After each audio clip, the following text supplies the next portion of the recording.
नमस्कार, मैं Neeraj Saxena, physics faculty. Last topic में हम शक्ति गुणांक पढ़ रहे थे। शक्ति गुणांक हमने पढ़ लिया था, पढ़ रहे थे नहीं, पढ़ चुके हैं, क्लियर। लेकिन उसमें यह बताना बाकी रह गया था कि प्रतिरोध में शक्ति का क्षय अधिकतम कैसे, क्यों। दूसरा, कुंडली व संधारित्र में शक्ति का क्षय क्यों नहीं, यानी शक्ति का क्षय शून्य। तो मेरे कहने का मतलब है कि टॉपिक शक्ति गुणांक कंप्लीट हो चुका है। उस टॉपिक में अब कुछ बच नहीं रहा है, कुछ भी, लेकिन रीजन बचे हुए हैं। यानी एक तो ये कारण बताना है कि प्रतिरोध में शक्ति का क्षय क्यों हुआ और कुंडली व संधारित्र में शक्ति का क्षय क्यों नहीं हुआ। एक तो ये चीज मैं बताऊंगा, ये बेसिक है, एग्जाम पॉइंट ऑफ व्यू से मत समझो, इसे नॉलेज या डेप्थ के पॉइंट ऑफ व्यू से इसे लेना है आपको। दूसरा, मुझे शक्ति गुणांक पर एक बहुत पॉपुलर न्यूमेरिकल है जो कई बार एकेडमिक एग्जाम के पेपर में आया हुआ है, तो एक वो न्यूमेरिकल मुझे कराना है ना। तो सब शक्ति गुणांक कंटिन्यूस तो रहेगा, पावर फैक्टर है ना। टॉपिक मैं आपको बार बार कहूंगा, टॉपिक कंप्लीट हो चुका है, लेकिन रीजन यानी कारण क्या है शक्ति के क्षय के और शक्ति के क्षय नहीं होने के, उसका डिस्कशन करना बाकी रह गया था। तो मैं अलग से ले रहा हूं, यह डेप्थ मात्र है, ठीक है साहब। तो सब रीजन है ना। अब अपन कारण की बात करेंगे। तो सबसे पहले इस क्रम में आ जाओ, प्रतिरोध के लिए है ना। इसमें शक्ति का क्षय अधिकतम आया था, तो शक्ति का क्षय अधिकतम होने के पीछे क्या है, तो प्रतिरोध के लिए वोल्टता व धारा के मध्य कलांतर शून्य है, क्लियर है ना। वोल्टता और धारा के मध्य कलांतर शून्य है। प्रतिरोध में अपन ने जब शुद्ध प्रतिरोध किया था तब भी ये बात कंसीडरेशन में थी। अब अपन ताक्षणिक शक्ति का कैलकुलेशन करते हैं। ताक्षणिक शक्ति में V इंटू आई। अब वोल्टता को तो अपन लिखेंगे V0 साइन ओमेगा टी, धारा को अपन लिखेंगे I बराबर I0 साइन ओमेगा टी। आप देख सकते हैं दोनों समान कला में हैं, दोनों समान कला में का मतलब दोनों के मध्य कलांतर 0 है, क्लियर सब। आपके सामने ये चीज थी जो दिखा भी दी, वोल्टता को V0 साइन ओमेगा टी लिख दिया और धारा को भी उसकी कॉपी कर दी, I बराबर I0 साइन ओमेगा टी। दोनों के बीच कलांतर omega T minus omega T is equal to 0, जो प्रतिरोध में होता है। इसको सॉल्व करें सब, है ना। V0 into I0 sine square omega T. V0 into I0 को अपन कह दें P0, शक्ति का शिखर मान,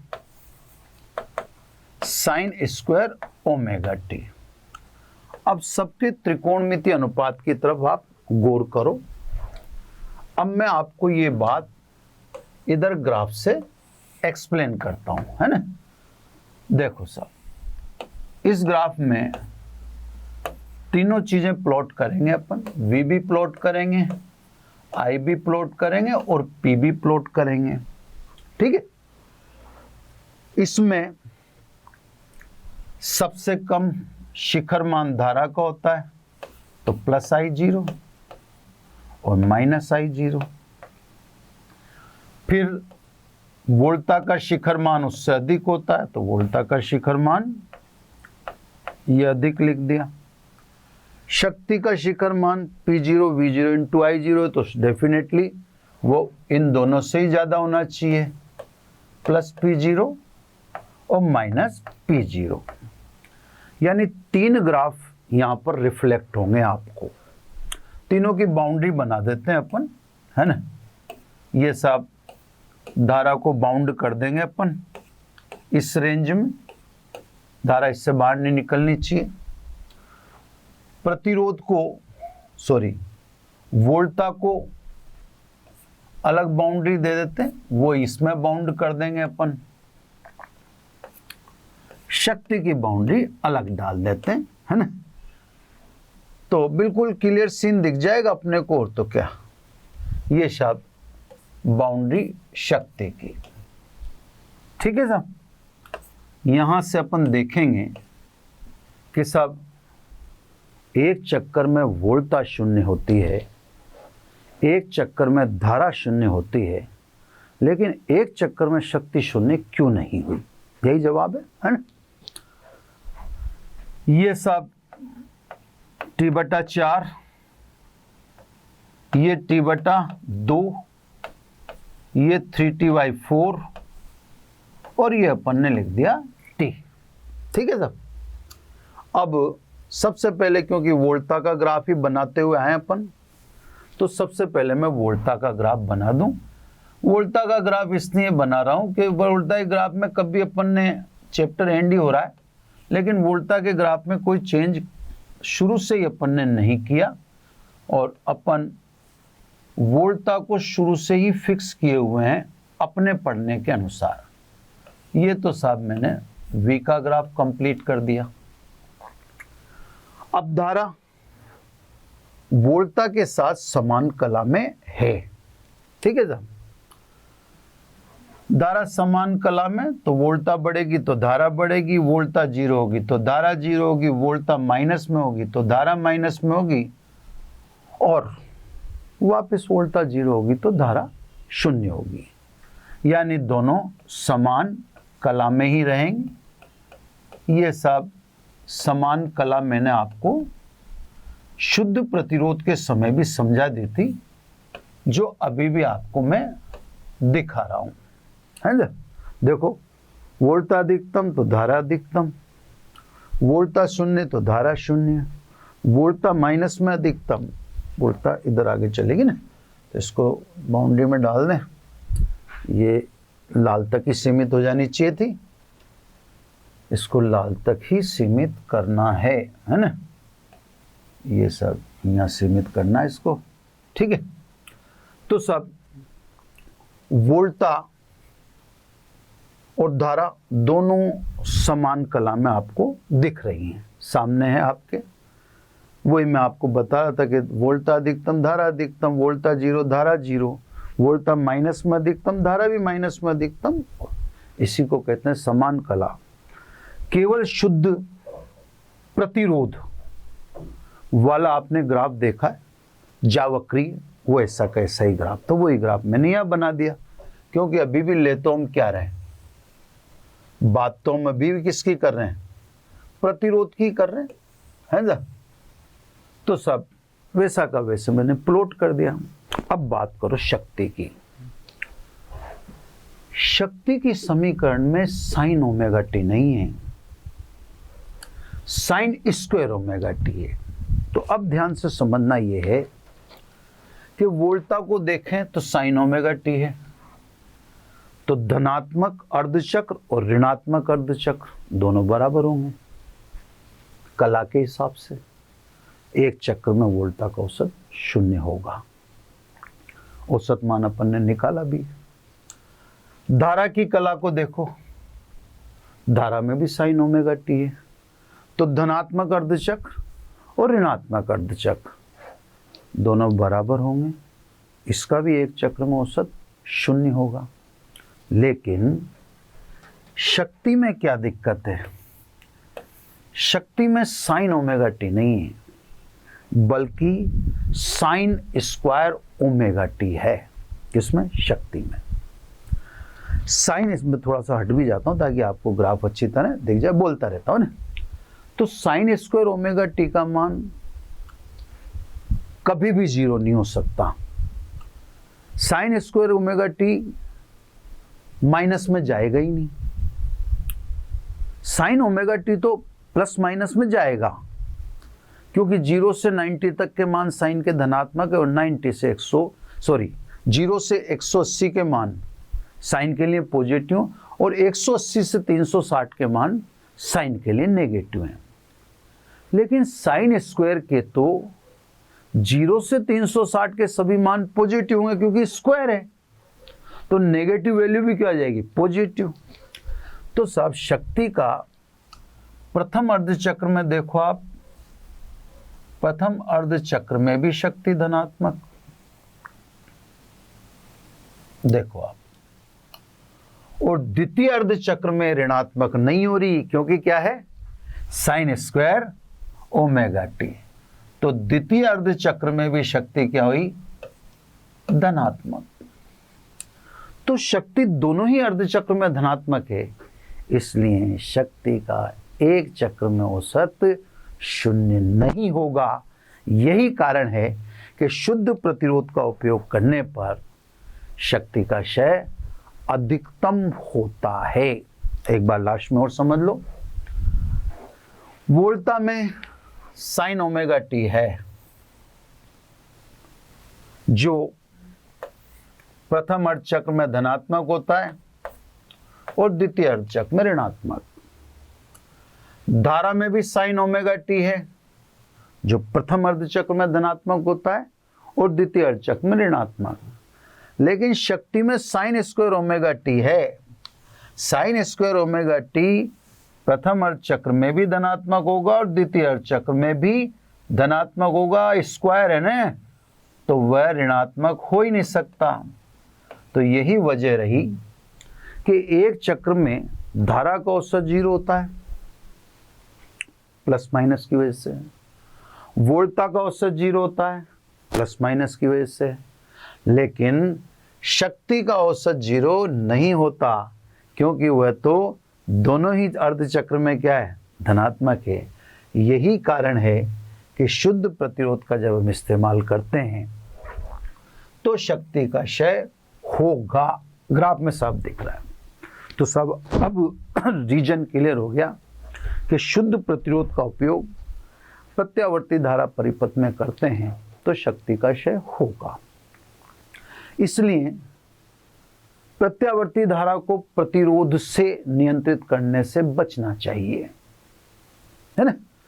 वैसे भी आप ये भी जान के रहें, प्रतिरोध ऊर्जा का ऊष्मा के रूप में क्षय करता है।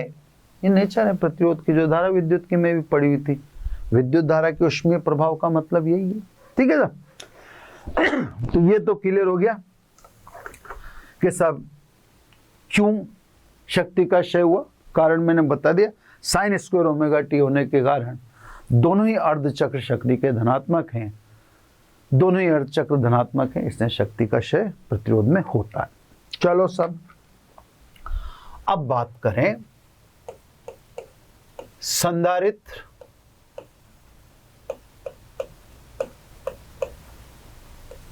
व प्रेरकत्व यानी कुंडली के लिए। ठीक है साहब। कुंडली में वोल्टा π/2 कला आगे होती है, मतलब कलांतर π/2 होता है, प्लस π/2 कह दो क्योंकि वोल्टा आगे है। संधारित्र में वोल्टा π/2 कला पीछे रहती है, तो संधारित्र में आप कलांतर को माइनस π/2 कहोगे क्योंकि वोल्टा π/2 कला पीछे रहती है। यानी इनके लिए कलांतर प्लस माइनस π/2 होता है। क्लियर साहब, ये तो बात होगी क्लियर। अब मैथमेटिकल डेरिवेशन अपन करेंगे, ताक्षणिक शक्ति निकालेंगे। तो ताक्षणिक शक्ति निकालेंगे तो उसमें एक डिसाइड कर लो, या तो बात संधारित्र के लिए कर लो, क्लियर, या बात कुंडली के लिए कर लो, क्योंकि दोनों को एक साथ चलाऊंगा मैं तो मैथमेटिकली तो कुछ कर नहीं पाऊंगा ना, है ना। तो इसलिए अपन एक को डिसाइड कर लेते हैं। मान लो अपन संधारित्र की सोच रहे हैं, तो सब ताक्षणिक शक्ति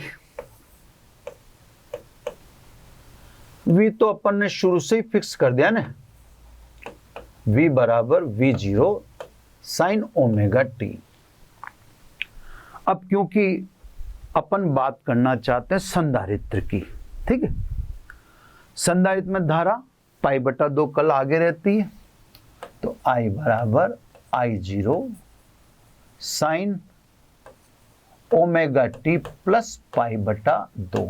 ध्यान से देखो, अब तो आपको क्लियर हो गया होगा कि मैं संधारित्र की, मैं बीच बीच में थोड़ा सा हट जाया करूंगा क्योंकि बेसिक चीजें आपको प्रॉपर दिखनी चाहिए, मेरी तो वही साथी रहेगी, है ना। तो सब अगर वोल्टा की कला ओमेगा टी है तो मैंने धारा की π/2 कला आगे कर दी, मतलब वोल्टा की कला पीछे होगी, वोल्टा π/2 कला पीछे होगी ना, क्योंकि धारा आगे उठ चुकी। ऐसा किसमें होता है? ऐसा आप जानते हो संधारित्र में होता है। तो क्योंकि मैं इसलिए ऐसा समझा रहा हूं क्योंकि मैं ग्राफ बनाऊंगा, फिर ग्राफ में आपको ये दिखाऊंगा मैं, है ना, कि मैंने क्या लिखा था। अब सब ताक्षणिक शक्ति V0 I0, ठीक है, sine omega t, sine 90 plus theta is equal to cos theta. Second quadrant में कोस साइन पॉजिटिव होता है, तो sine 90 plus theta is equal to क्या कर दूं, कोस थीटा। क्लियर? ये समझ में आ गया होगा आपके कि साइन 90 प्लस थीटा को मैंने कोस थीटा लिख दिया। अब V0 I0 अपॉन 2, 2 का गुणा कर दिया मैंने और 2 का भाग दे दिया, तो 2 साइन ओमेगा टी कोस ओमेगा टी, यानी P0/2, 2 साइन ओमेगा टी कोस ओमेगा टी, इसको क्या लिखेंगे, साइन 2 ओमेगा टी, क्योंकि साइन 2a का फॉर्मूला है, साइन 2a बराबर 2 साइन है कोस है, एक ही जगह ओमेगा टी है, तो 2a एक ही जगह मैंने ओमेगा टी लिख दिया, है ना। ये तो डेरिवेशन से बात आई। अभी अपने को तो रीजन पता पढ़ना है, चाहिए रीजन अब पता पढ़ते हैं अपन, है ना, या पता करते हैं। ये सब वर्टिकल एक्सिस, ये horizontal axis T 0, T/4, T/2, 3T/4 और ये T। धारा का शिखर नीचे प्लस I0 माइनस I0, वोल्टा का शिखर थोड़ा ऊपर, ये वोल्टा का शिखर थोड़ा ऊपर। अब शक्ति का शिखर V0 इंटू I0 अपॉन 2 है, तो V0 अपॉन I0 अपॉन 2 है, तो भी ऊपर तो रहेगा ही। अब नहीं भी रहे तो आप तो एक बार अज्यूम करके चल दो, नहीं P0 से चल दो, आप तो P0/2 को मत देखो। सबको बाउंड्री दे देते हैं अपन, है ना। अब मुझे सबसे चमकदार पेन चाहिए, क्योंकि अब बात कुछ विशेष भी होगी, है ना। तो कोशिश करता हूं मैं कि आपको बिल्कुल नीट एंड क्लीन बात क्लियर समझा सकूं। शक्ति की बाउंड्री को अलग कलर से ले लेते हैं, ठीक है ना। अब जैसा अपन ने व्यंजक लिखा है उस हिसाब से चलते जाते हैं। सबसे पहले वोल्टा, वोल्टा तो देखो एज यूजुअल का मतलब जैसे मैं शुरू से लिखता आ रहा हूँ, चैप्टर शायद एंड ही होने वाला है तो भी मैं वैसा ही लिख रहा हूँ। इसलिए आप समझ गए होंगे कि वोल्टा का ग्राफ तो अब भी चेंज नहीं होना है। तो वोल्टा का ग्राफ तो साहब अपन ने पूरी परंपरा को निभा लिया, एंड तक अपन वोल्टा के ग्राफ को चेंज कर ही नहीं रहे हैं, है ना। अब सब मेरे को क्या बहुत क्लियर दिखाना है आपको। ये तो V हो गया सब। धारा पे आ जाइए। धारा आपने लिखी है I0 sign omega T plus pi by 2 plus pi by 2 है तो धारा भाई सब यहां से चालू होगी, है ना साहब। देखो चेंज आता है, भले चेंज बारीकियों पर आता है। तो धारा पाई बाई 2 कल आगे है तो मैंने आपको बता रखा पाई बाई 2 कल आगे हो तो प्लस I0 से स्टार्ट करना, और पाई बाई 2 कला पीछे हो तो माइनस I0 से चालू करना। तो सब धारा का भी ये ग्राफ अपन धारा की शिखर मान तक ही सीमित रख रहे हैं, है ना, ये धारा, ठीक है सर। तो ये धारा अपन ने बना दी, और जहां मेरे को स्पेस मिल जाती है वहीं मैं लिख देता हूं धारा। देखो साहब, अगर आप वोल्टा में देखोगे तो साइन की एक घात है तो प्रथम अर्धचक्र जितना धनात्मक होगा दूसरा अर्धचक्र उतना ही ऋणात्मक होगा। तो वोल्टा का तो एक चक्र में औसत वर्तमान में भी 0 ही है। ये तो वोल्टा की बात रही, क्लियर। अब धारा की बात करो। धारा का ग्राफ प्रथम चौथाई में धनात्मक है, दूसरे आधे में ऋणात्मक है, और अंतिम चौथाई में धनात्मक है। तो कहने का मतलब जितना धन था उतना ही ऋण था। देखो ना धारा का ग्राफ, तो प्रथम चौथाई में धारा धनात्मक है और आधा चक्र नीचे की तरफ ऋणात्मक में आ गया, फिर अंतिम चौथाई भी धनात्मक है। तो प्रथम चौथाई अंतिम चौथाई तो आधा पॉजिटिव में आ गया और आधा नेगेटिव में। तो धारा का भी एक चक्र में औसत 0 है। चलो सब यहां तक तो आप बात क्लियर समझ चुके होंगे। अब शक्ति पर आ जाओ। वोल्टा की आवृत्ति ओमेगा टी है, दिख रही है आपको। धारा की आवृत्ति भी ओमेगा टी है, दिख रही होगी। लेकिन शक्ति की आवृत्ति 2 ओमेगा टी है। तो पहली बात तो शक्ति की आवृत्ति 2 गुनी है। पहली बात तो किससे? वोल्टा से और धारा से। यानी वोल्टा और धारा टी समय अंतराल में एक चक्कर पूरा कर लेती हैं, मतलब एक आवर्तकाल में। लेकिन उसी एक आवर्तकाल में जो शक्ति है वो 2 चक्कर कर लेगी। दोबारा ध्यान से सुनना, शक्ति की आवृत्ति 2 गुनी है ना। देख लो आप, 2 ओमेगा टी।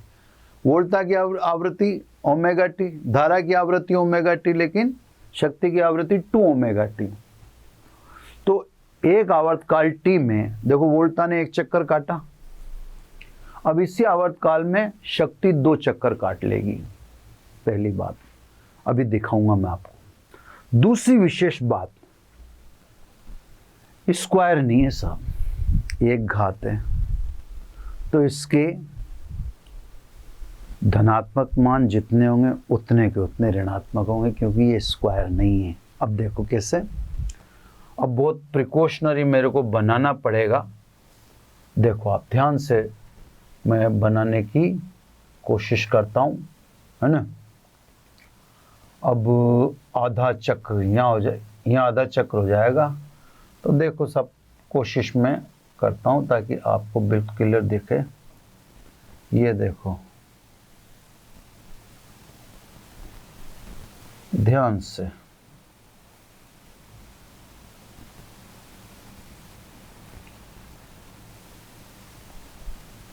कोशिश आप पूरी है कि आपको बिल्कुल क्लियर दिखे। ये देखो सब बिल्कुल क्लियर हो गया होगा अब, है ना। ये पहले मैं लिख दूं, पी का ग्राफ है। अब देखना सब, टी आवर्तकाल में वोल्टा ने एक चक्कर काटा, लेकिन देखो शक्ति ने एक चक्कर यहीं कंप्लीट कर लिया, फिर ये एक और चक्कर रहा। तो उतने ही समय में शक्ति 2 चक्कर कर गई, यानी शक्ति की आवृत्ति 2 गुनी है। और इधर दिखा देता हूं मैं आपको, यहां पर है ना, ये देखो उतने ही समय में शक्ति ने 2 चक्कर काट लिए, और जितने मान धनात्मक हैं उतने के उतने ऋणात्मक हैं, तो शक्ति का औसत भी 0 ही आएगा। यही कारण है कि संधारित्र और प्रेरकत्व में शक्ति का क्षय 0 होता है, जबकि वोल्टा और धारा में एक चक्र में वोल्टा का मान भी 0 है और धारा का मान भी 0 है, लेकिन शक्ति की आवृत्ति दुगुनी है। परंतु जितने मान धनात्मक है उतने के उतने ऋणात्मक हैं कुंडली और संधारित्र में। देखो प्रथम चौथाई चक्र में शक्ति धनात्मक है, दूसरे प्रथम अर्ध चक्र में, हमें वो इसका तो अर्ध चौथाई में अर्ध हो गया, उतना ही ये ऋणात्मक है, फिर वापस उतना ही धनात्मक और उतना ही ऋणात्मक, है ना। तो T/4 में तो ये एक आधा चक्कर कर गई, यानी T/2 में इसने तो प्रथम चौथाई चक्र में शक्ति धनात्मक, दूसरे में ऋणात्मक, फिर तीसरे में धनात्मक और चौथे में ऋणात्मक। ठीक है साहब, अब बिल्कुल टाइटल क्लियर हो गया कि साहब क्यों संधारित्र और कुंडली में शक्ति का क्षय 0 हुआ। ठीक है साहब, तो ये वो रीजन थे जो मैंने बहुत क्लियर, मैं सामने से हट जाता हूँ, मैंने क्लियर करने की पूरी कोशिश की। इन ग्राफों को समझने का आप प्रयास करना। ये शक्ति गुणांक हो गया, है ना। अपन ने आरएलसी परिपथ में शक्ति गुणांक निकाला है ना। आरएलसी परिपथ में शक्ति गुणांक अपन ने लिखा है cos फाई बराबर R/Z। अब एक पॉपुलर न्यूमेरिकल है जो कईयों बार एग्जाम में आता है। क्या न्यूमेरिकल है सब? आरएल परिपथ में, शुद्ध बोलेगा ये। आरएल परिपथ में मैं लिखता भी जाता हूं थोड़ा बहुत, है ना। ये न्यूमेरिकल है, आप इसको टॉपिक की तरह पढ़ के जाएं, इंपॉर्टेंट है। ये कह रहा है आवृत्ति जब 60 हर्ट्ज हो तो आरएल परिपथ का शक्ति गुणांक cos फाई 0.707 का मतलब अपन जानते हैं 1/√2 है। ठीक है सब। तो सब 60 हर्ट्ज पर आरएल परिपथ का शक्ति गुणांक इतना है। आवृत्ति को दोगुनी कर दें 120 हर्ट्ज, तो शक्ति गुणांक का मान बताइए। अब देखो 2 गुनी भी कह सकता है, 3 गुनी भी कह सकता है, पर उसका पूरा पूरा गुना ही बोला करेगा, है ना। तो आप ये ध्यान रखना कि क्वेश्चन आएगा तो वैसे तो खैर ऐसा का ऐसा ही आना चाहिए जैसा हमेशा आता रहा है, या अक्सर आता रहा, हमेशा तो नहीं कहेंगे। लेकिन यहाँ ये हो सकता है कि आवृत्ति 180 हर्ट्ज बोल दे, मतलब 3 गुनी बोल दे 2 गुनी की बजाय, तो भी मेथड तो वही रहेगा, है ना। तो सब पहले तो जो दिया गया है ना, दिया गया है ना, किसमें? आरएल सर्किट में। ठीक है, क्या दिया गया है सब, उसकी बात कर लेते हैं। cos फाई R/Z है ना। RL सर्किट में आप जानते हो Z का मान कितना होता है, R² प्लस XL²। ये सब RC में काम आएगा। RC में काम आएगा तो RC में Z का मान √R² प्लस XC² है। यही फॉर्मूला RL में भी काम आ रहा है। RL में Z का मान √R² प्लस XL² है। RLC में भी काम आ रहा है। RLC में ये मान √R² plus XL minus XC का होल स्क्वायर है ना। तो ये फॉर्मूला फॉर ऑल ऐसी सर्किट है। अब अपने को cos फाई कितना दे रखा है इसने, 1/√2। तो 1/√2 is equal to R² plus XL²। Work कर लेते हैं सब। तो 1/2 R² और ये R² प्लस XL²। वर्क कर लिया, वर्क करने से रूट वगैरह हट गए, तो सब कुल मिलाकर R² plus XL² is equal to हो गया 2R²। क्रॉस मल्टीप्लाई कर दिए, यानी XL² is equal to R², या सीधा सीधा कह दें XL किसके बराबर, R के बराबर। तो दिए गए से तो ये पता पड़ा कि 60 हर्ट्ज पर XL और R दोनों ही बराबर हैं। दिखा दिया आपको। अब अपन मुख्य थीम पर आ जाएं। अब ये कह रहा है कि आवृत्ति दोगुनी कर दी। ठीक है साहब, तो यहां मैं थोड़ा सा बाउंड्री बना लेता हूं। आवृत्ति दो गुनी करने पर, अब देखो ध्यान से देखना, आवृत्ति दो गुनी करने पर R को प्रभावित नहीं होगा, क्योंकि R तो आवृत्ति पर निर्भर करता ही नहीं है। तो आवृत्ति के दो गुना कर देने से स्वाभाविक है R तो प्रभावित होने वाला नहीं है। कौन प्रभावित होगा, प्रेरणिक प्रतिघात। तो नए प्रेरणिक प्रतिघात को लिख दिया मैंने XL'। अब पहले तो ये कितना था साहब, XL था, मतलब ω_L था। अब आवृत्ति दोगुनी कर दी तो ये कितना हो जाएगा, 2 गुना हो जाएगा। भाई पहले आपने जब यहाँ इसको देखा है तो यहाँ तो ये ω_L है ना, लेकिन आवृत्ति दुगनी कर दोगे तो प्रतिरोध प्रभावित नहीं होगा, लेकिन प्रेरणिक प्रतिघात तो कितना हो जाएगा, डबल हो जाएगा, है ना। यानी प्रेरणिक प्रतिघात पहले का डबल हो गया। ठीक है। अब क्योंकि XL बराबर R है, तो 1 से XL' is equal to 2R। ठीक है साहब, आराम से देखिए आप, मैं बीच बीच में इसने थोड़ा सा स्क्रीन से हटने लगा हूं, है ना। तो सब XL' बराबर 2R के। अब cos फाई निकाल के बता दो, क्योंकि इसने शक्ति गुणांक पूछा आपसे, इसलिए cos phi R upon √R² plus XL' का स्क्वायर। XL' का मान 2 से रख दो, कितना, 2R। 2 से रख दें, 2 से cos फाई R,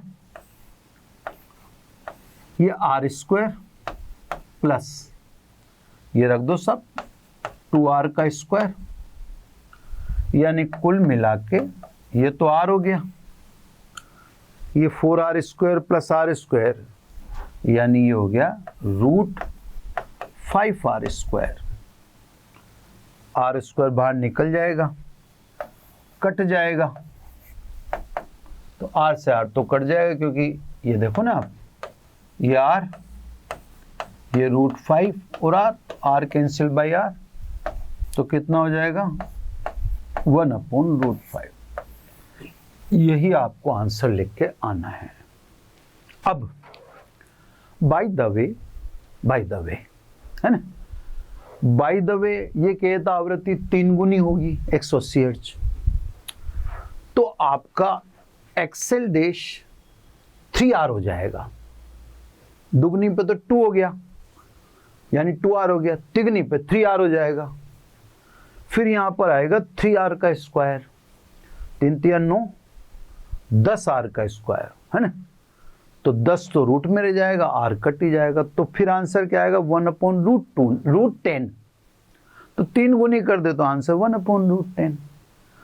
इसमें 60 और 120 का तो कोई मतलब ही नहीं है, बस दुगनी या तिगनी करेगा, तो हम यहाँ 3R रख रहे हैं, 3R का स्क्वायर 9R स्क्वायर, 9 और 1 10R स्क्वायर, 10 रूट के अंदर रह गया, बाकी R से R तो कैंसिल हो ही रहा। ठीक है सब। तो कहने का मेरा मतलब है कि ये न्यूमेरिकल आप जाते समय देख के जाइएगा, है ना। ये शक्ति गुणांक अब पूरी तरह से फिनिश हो चुका है।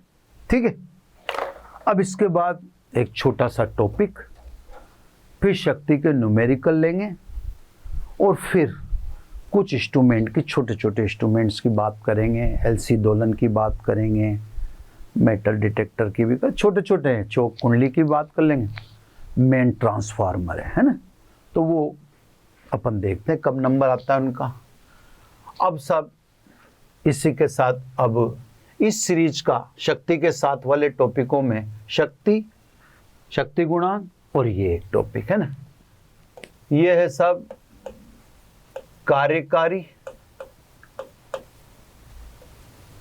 व कार्यहीन धारा है ना। इसको आप ऐसे भी कह सकते हो, इफेक्टिव और वर्किंग भी कह सकते हो। इफेक्टिव करंट एंड इसको आप कहोगे वाटलेस करंट, है ना, वाटलेस करंट। हिंदी में इसको वाटहीन के नाम से भी बोल देते हैं, वाटहीन धारा ऐसा भी बोल देते हैं। तो ठीक है, ऐसा बोल देते हैं, तो अपन सभी नामों को, अब सब आपको शक्ति जब मैंने पढ़ाई थी तो ये ग्राफ 2 बार बनाया था, ये तीसरी बार बना रहा हूं, है ना। शक्ति के समय हमने देखा था कि धारा के शिखर के 2 टुकड़े हुए, है ना। अभी मैं आपके सामने तीसरी बार बन रहा है ये ग्राफ। एक टुकड़ा तो φ0 का शिखर मान का घटक, ये हुआ I0 cos φ। तो धारा के शिखर का एक घटक तो वोल्टा के साथ था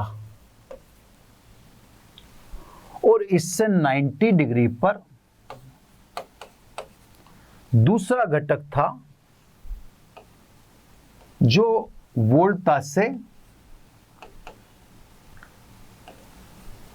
90 डिग्री पर था, वो घटक था I0 sin φ। अब थोड़ा सा देखो, उस टॉपिक को आप मेमोराइज करो, थोड़ा दिमाग में लो। ये घटक चला, अपने 2 टुकड़े किए थे ताक्षणिक शक्ति के, P1 और P2, फिर औसत निकाला था। तो याद दिला रहा हूं जस्ट, है ना। ये टुकड़ा तो था P1 में, अगर शक्ति को आप वीडियो को दोबारा देखेंगे तो, और धारा के शिखर मान का ये घटक था P2 में। ठीक है, ये तो मैंने पूरा ग्राफ बना दिया। अब मैं यहां बात करना चाहता हूं, है ना। सबसे पहले बात करें कार्यकारी धारा यानी इफेक्टिव करंट। अब देखो, अपने जो फॉर्मूला निकाला था शक्ति का, P एवरेज बराबर V RMS I RMS cos phi, ये जो अपन ने कैलकुलेशन किया था, क्लियर, यह कैलकुलेशन इस P1 का आया था। P2 का कैलकुलेशन तो कितना आया था, P1 का तो ये कैलकुलेशन था और P2 का कैलकुलेशन आया था 0, है ना। तो इसका मतलब प्रत्यावर्ती धारा या धारा के शिखर मान का वह घटक जो शक्ति का क्षय करता है, जिससे औसत शक्ति कैलकुलेट हुई, उसे हम कहते हैं कार्यकारी धारा। दोबारा सुने, प्रत्यावर्ती धारा परिपथ में धारा के शिखर मान का वह घटक जो वोल्टता के साथ समान कला में है तथा जो शक्ति का क्षय करता है, यानी जिससे औसत शक्ति कैलकुलेट होती है, आती है, शून्य नहीं होती, उस घटक में बहने वाली धारा को कार्यकारी धारा कहते हैं। यहां पर अगर आप लिखें तो क्या लिखेंगे, I0 cos फाई। ये कौन सी धारा हुई, कार्यकारी धारा। इस घटक से शक्ति का क्षय होता है। तो सब प्रतिरोध में यही घटक होता है जिससे शक्ति क्षयित होती है, यानी जिससे शक्ति का लॉस होता है। ठीक है, तो ये प्रतिरोध में बहने वाली धारा का घटक है जो शक्ति का क्षय करता है। ठीक है साहब, क्लियर होगी बात। अब आ जाइए बात कार्यहीन धारा। कार्यहीन धारा को थोड़ा तो याद रखना साहब, इंपॉर्टेंट तो है ये, वो तो पूछे नहीं पूछे पगा। अब दूसरा घटक P2 में चलता है जिसका औसत कितना आता है, 0। तो साहब परिपथ में बहने वाली धारा का वह घटक जिससे शक्ति का क्षय 0 होता है, उस घटक में बहने वाली धारा को कार्यहीन धारा कहते हैं। ये I0 sin फाई, ये कौन सी धारा है, कार्यहीन धारा। इसमें शक्ति का क्षय 0 होता है।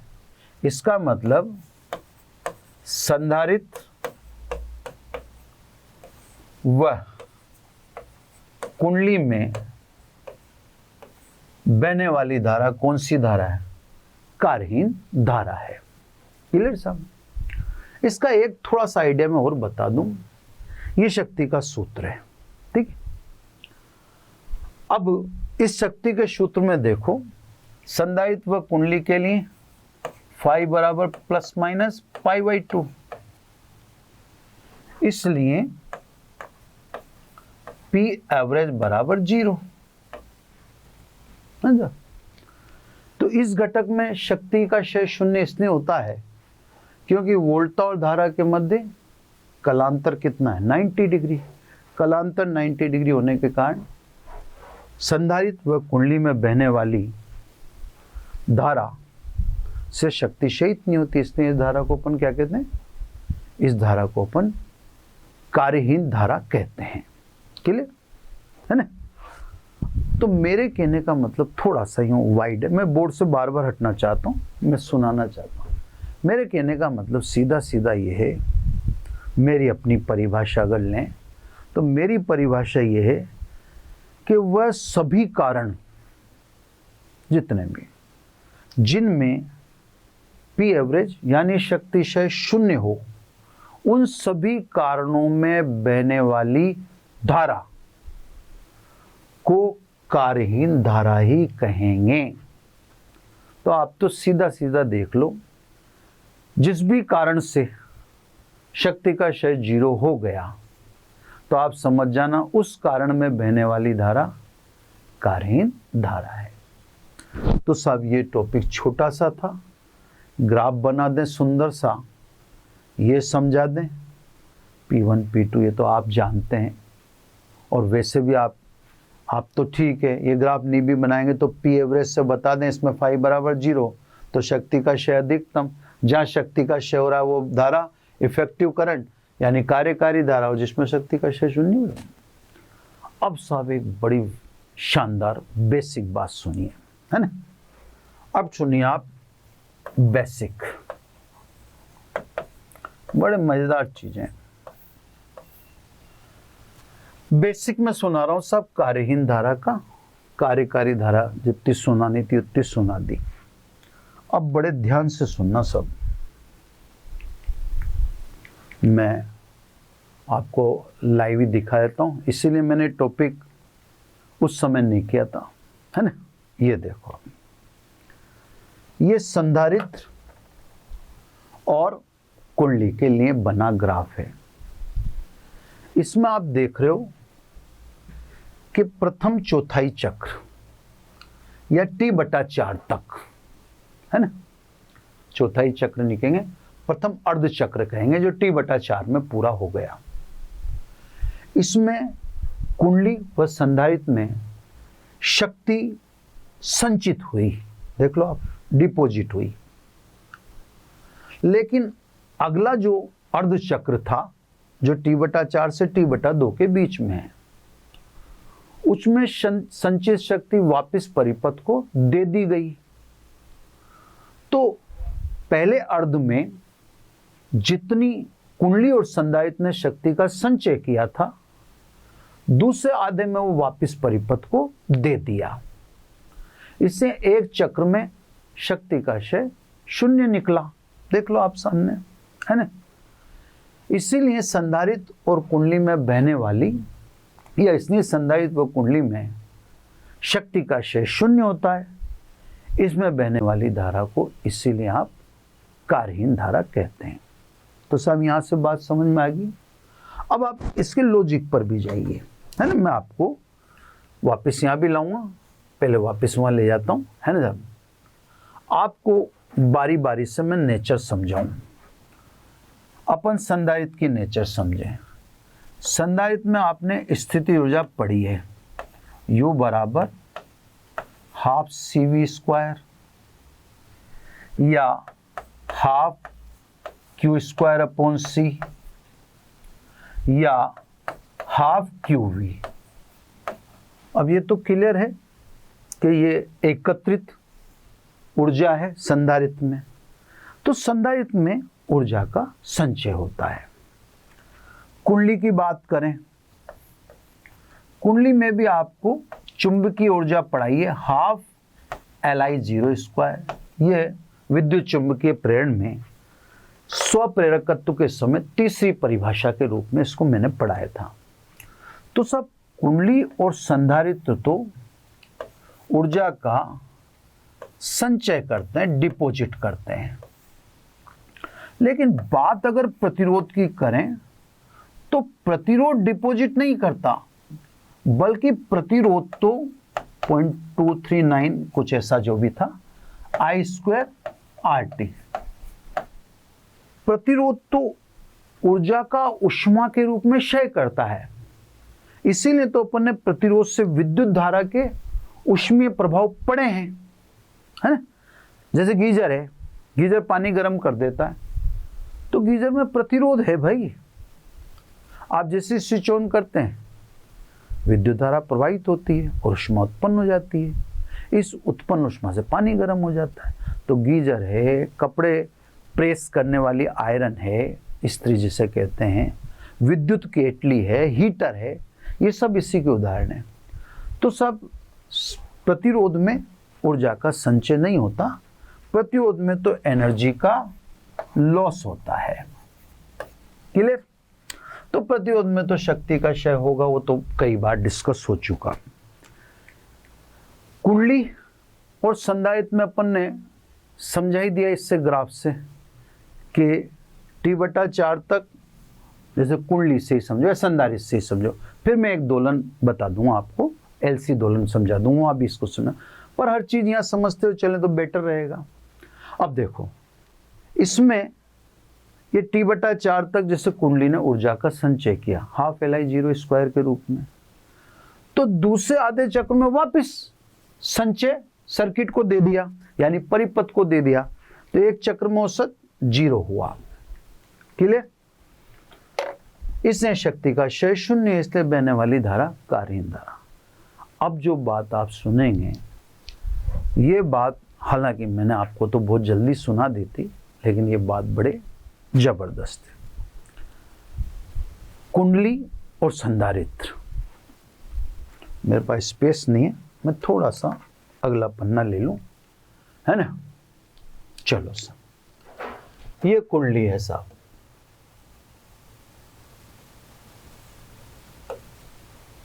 और ये संधारित्र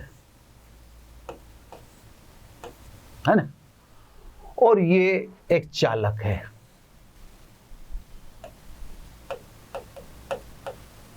ठीक है, इस चालक तार की लंबाई भी है, इसका कोई काट क्षेत्रफल भी है, और स्वाभाविक है चालक है तो इसकी प्रतिरोधकता भी होगी।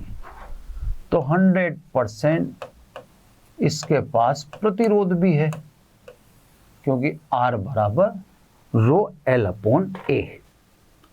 तो वास्तव में जिस चालक को आप दिखा रहे हो वो चालक को आप ऐसे दिखाओ, क्योंकि उसके पास L है, A है, ρ है, तो प्रतिरोध भी होगा।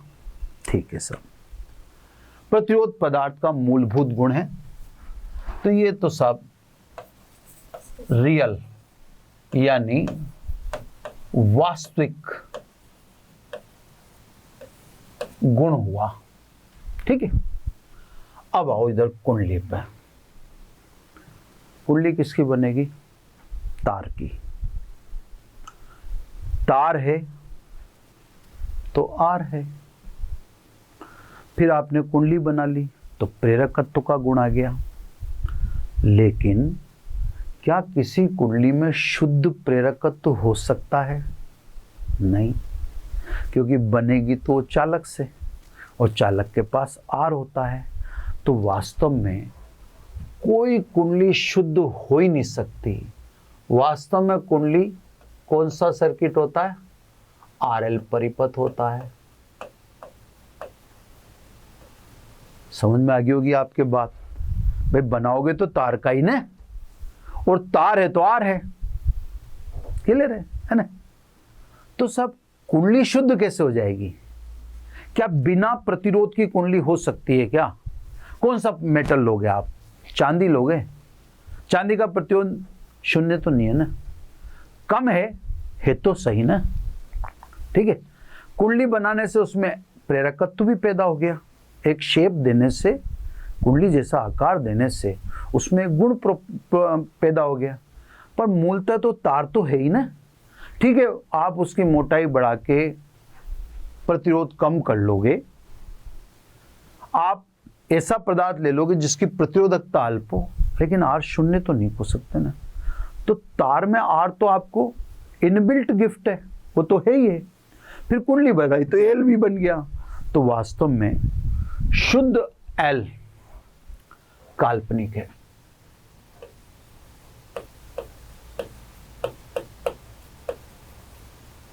इमेजनरी हो ही नहीं सकता। अब आ जाओ संधारित्र पर।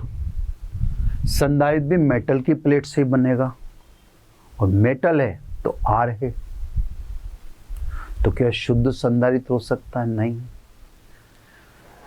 ठीक है, हम बात कर लेते हैं, कह देते हैं कि शुद्ध संधारित्र, लेकिन हम जानते हैं शुद्ध संधारित्र नहीं हो सकता, पॉसिबल ही नहीं है, क्योंकि बनेगा वो भी मेटल प्लेट से। तो शुद्ध संधारित्र भी काल्पनिक है। तो कहने का मतलब, अगर आप जब प्रत्यावर्ती धारा चैप्टर पढ़ते हो तो आप समिश्र राशियां पढ़ते हो। Z = x + i y, mathematics वाले समझ जाएंगे। समिश्र राशि ऐसे पढ़ते हो कि रियल तो है R और ये प्लस माइनस में जो है L या C, ये है काल्पनिक। तो सब AC सर्किट में जो ये संयोजन लग रहे हैं ये सम्मिश्र राशि की तरह व्यवहार करें। तो 10-12 साल पहले आयलर थ्योरम से, द माइवर थ्योरम से AC पढ़ाया जाता था, पर बायोलॉजी वाले बच्चों के समझ में नहीं आता था। फिर ट्रिग्नोमेट्री में पढ़ाया जाने लगा ताकि बायोलॉजी वाले बच्चों के समझ में आ जाए। अब लास्ट बट नॉट लीस्ट, तो सब शुद्ध L हो नहीं सकता, उसके साथ R है। शुद्ध C हो नहीं सकता, उसके साथ भी R है। तो सब कुंडली और संधारित्र में भी शक्ति का अल्पक्षय तो होगा ही। ये जो अपन कह रहे हैं कि कुंडली और संधारित्र में क्षय, शक्ति का क्षय 0 है, यह संभव नहीं है। R अल्प है, भले मानता हूं मैं अल्प होगा, और यह भी मैं मानता हूं कि बेटर तो है। हालांकि संधारित्र और कुंडली में शक्ति का क्षय तो कम होता है, इसमें कोई दो राय नहीं है। तो आप प्रत्यावर्ती धारा को कुंडली और संधारित्र से नियंत्रित करो, इसमें भी कोई दो राय नहीं है, ये बिल्कुल सही है ना। लेकिन क्या बिना आर के संधारित्र हो सकता है? क्या बिना आर के कुंडली हो सकती? नहीं हो सकती। आर होगा, अल्प होगा। तो एक चक्र में शक्ति का अल्प क्षय तो कुंडली में भी होगा और संधारित्र में भी होगा, अल्प क्षय तो। इसका मतलब यह हुआ कि कार्यहीन धारा मात्र एक कल्पना है। अगर शुद्ध संधारित्र होता और शुद्ध कुंडली होती तो फिर कार्यहीन धारा वास्तव में होती ही। लेकिन अपन इस पूरी डिटेल में ये अच्छे से समझ गए हैं कि न तो शुद्ध कुंडली संभव है, न शुद्ध संधारित्र संभव है। उनके साथ आर होगा, भले उसकी क्वांटिटी अल्प होती है, इसमें कोई दो राय नहीं है कि आर अल्प रख सकते हैं। आर को अल्प करने के तरीके हमारे पास, ए बढ़ा लो यानी तार की मोटाई बढ़ा लो, कम प्रतिरोधकता विशिष्ट प्रतिरोध वाला चालक ले लो, वो ऑप्शन है। तो हम करते हैं, उन ऑप्शन का यूज करते हैं। और ये भी है कि कुंडली और संधारित्र में शक्ति का क्षय वास्तव में प्रतिरोध की तुलना में कम है। अभी पंखा देखो, पंखे में संधारित्र से नियंत्रित, तो पंखा इतना गर्म कहाँ होता? नहीं होता। ट्यूबलाइट अब तो खैर इलेक्ट्रॉनिक आ गई, पर पहले चौक वाली आती थी, उसमें कुंडली लगी होती थी, उसमें भी कहाँ चौक गर्म होती थी, इतनी नहीं होती थी। तो ये तो कन्फर्म है कि कुंडली और संधारित्र में शक्ति का क्षय कम तो होता है, लेकिन शक्ति का क्षय नहीं होता, ये कहना गलत है। तो कार्यहीन धारा मात्र एक कल्पना है, कहने में अच्छा लगता है, लेकिन वास्तविकता में कोई धारा कार्यहीन धारा नहीं हो सकती। तो बच्चों, ये अपने एक पूरा सेगमेंट खत्म हुआ। शक्ति गुणांक, उसके साथ न्यूमेरिकल, उसके रीजन, और ये कार्यहीन धारा और कार्यहीन धारा की पोल पट्टी जो आपके सामने खोल दी गई है। ये सब अगर टॉपिक वाइज कहें तो टॉपिक वाइज में प्रत्यावर्ती धारा परिपथ यहाँ समाप्त हो जाता है। अब कुछ युक्तियाँ आएंगी, जैसे चौक कुंडली आएगी, मेटल डिटेक्टर आ जाएगा, ट्रांसफार्मर आ जाएगा, एलसी दोलन आ जाएंगे। वो छोटे छोटे, एक ट्रांसफार्मर थोड़ा सा बड़े टॉपिक के रूप में आएगा। तो इसको अपन नेक्स्ट लेक्चर से लेंगे, क्योंकि ये लेक्चर तो अब घंटे भर का होने जा रहा है। तो इस लेक्चर में तो अब कुछ ले पाना ठीक नहीं, उचित नहीं। इस लेक्चर को अपन यहीं एंड करते हैं। पहले तो मैं अब शक्ति वगैरह के न्यूमेरिकल वगैरह थोड़े बहुत कराऊंगा, है ना, ताकि न्यूमेरिकल इसमें साथ चल रहे हैं तो अपने को इस चीज़ को समझ में, ये चीज़ समझ में आ रही है ना। तो बच्चों, आज इतना ही। बाकी नेक्स्ट लेक्चर में कोशिश हम बेहतर से बेहतर कर रहे हैं आपके लिए। फिर देखो आपका क्या रेस्पॉन्स होता है, उसमें हम सुधारीकरण भी करने को तैयार हैं। Thank you very much. आशा करता हूं हमारे टॉप एजुकेटर का यह लेक्चर आपको पसंद आया होगा। अगर पसंद आया है तो वीडियो को लाइक करिए, चैनल को सब्सक्राइब करिए और शेयर भी करिए, क्योंकि ज्ञान बांटने से बढ़ता है और सही बताऊं तो पुण्य भी मिलता है। मुझे सुनने के लिए बहुत बहुत धन्यवाद। Thank you.